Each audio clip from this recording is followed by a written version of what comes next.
Due to the explosion of the human population, elephants are confined to a small fraction of their historical range. The African elephant has dropped greatly to less than 1 million today.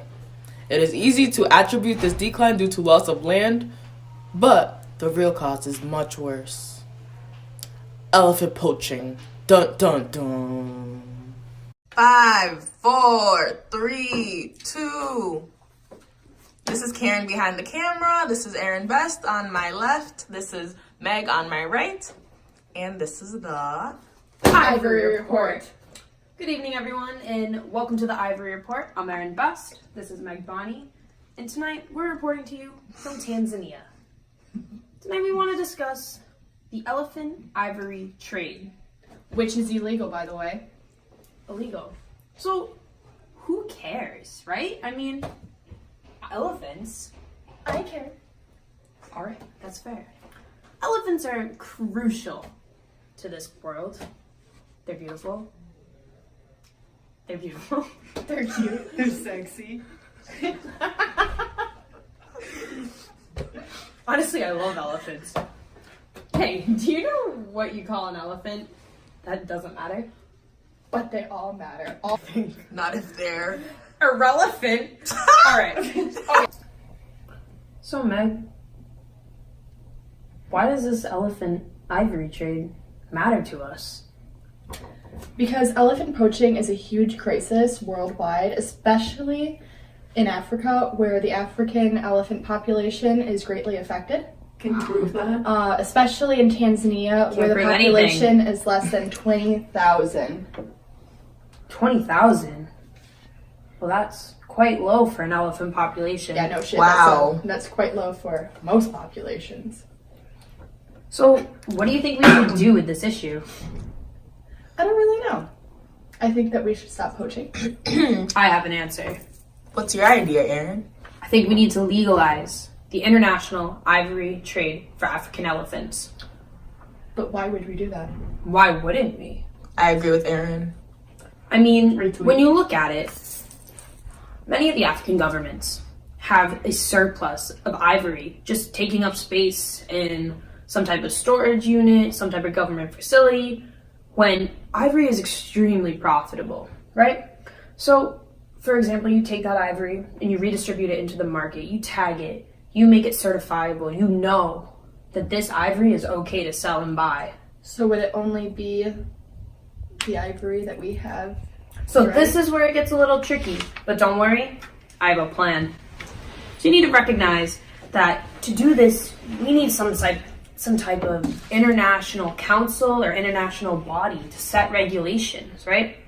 It's important that we differentiate between poaching elephants for ivory and elderly elephants that have died and are in possession of their ivory.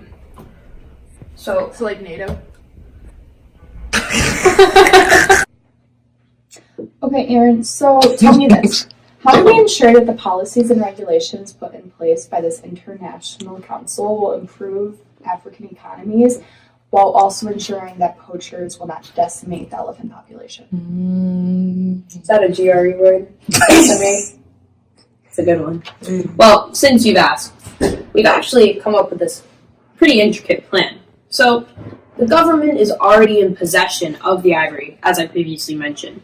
So, that is already one stake that the government holds. The next step would be to have those who are in possession of their own ivory to bring it and sell it directly to the government.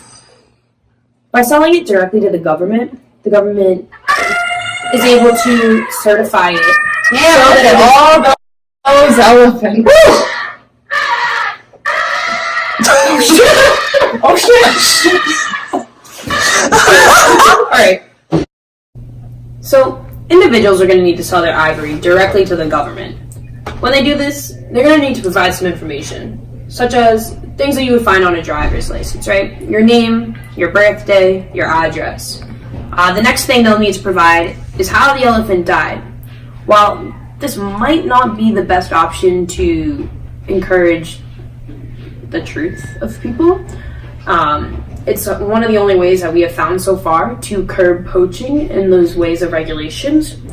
One thing that we are really pushing for, and some countries have already began instituting within their governments, is a hunting license. So they'll need to provide a hunting license to prove that they have been approved by the country and the government to hunt these elephants. Okay, but we have to make sure that it's not like how easy it is to get a gun in Texas, because that's ridiculous. That's ridiculous, yeah. Alright. So, after they provide all this information, they'll be put on a master list, right? So they'll have every single individual person, how much ivory they have sold to the government. And we'll be able to keep track of people who are selling ivory to the government repeatedly, right? So we'll be like, John Doe, he sold 3 times in 2 weeks seems like a bit much. So you get the point. Okay. So, in turn, the government possesses all this ivory. And with this possession, they can put their stamp of approval, in a sense, on the ivory, making it certifiable, to let people know that this ivory has been approved by the government, right? And after the government approves of this ivory, they in turn turn around and they sell it to third-party vendors, right? It's all about improving the economy and finding ways to fund the government, fund the individual.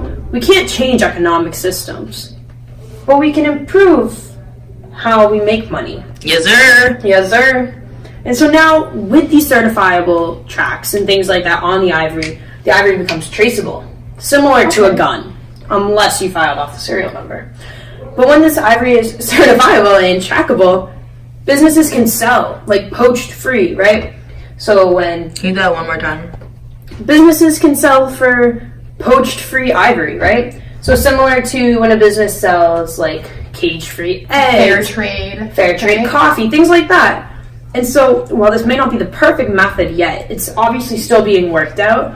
This is just one step we can take to increase the economies of our governments, for governments that are struggling, but also curb the black market, right? Because the black market is making millions off of the ivory trade. And body parts. And body parts. Have you ever? Do you know how much you can sell a kidney for? Because it's a lot. It's a lot.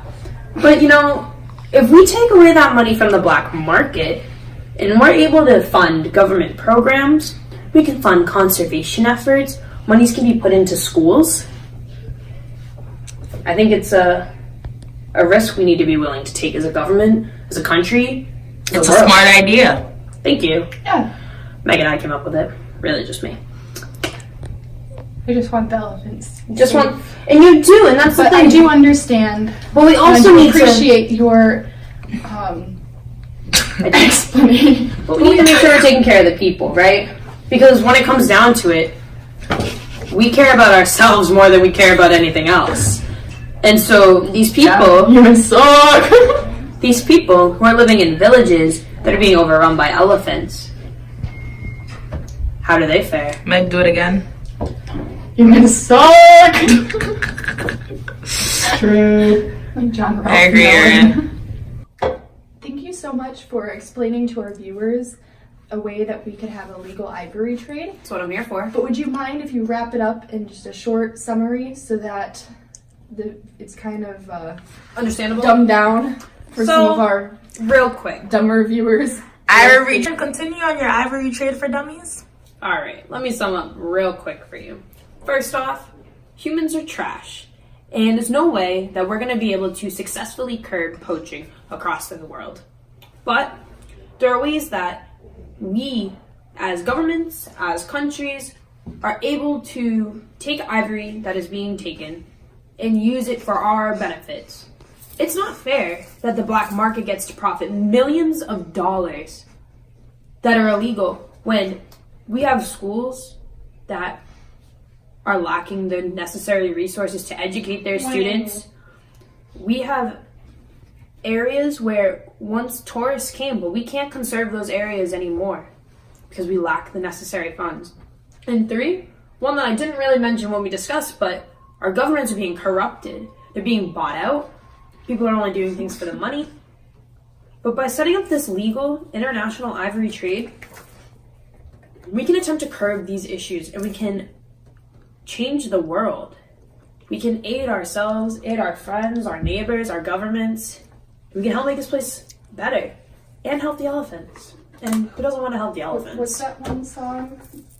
We are the world. We are the people. We are the elephants. children. The elephants. And that, ladies and gentlemen, is the Ivory Report. or whoever is watching. Bronchitis. Wimba way, a wimba way, a wimba way, a wimba.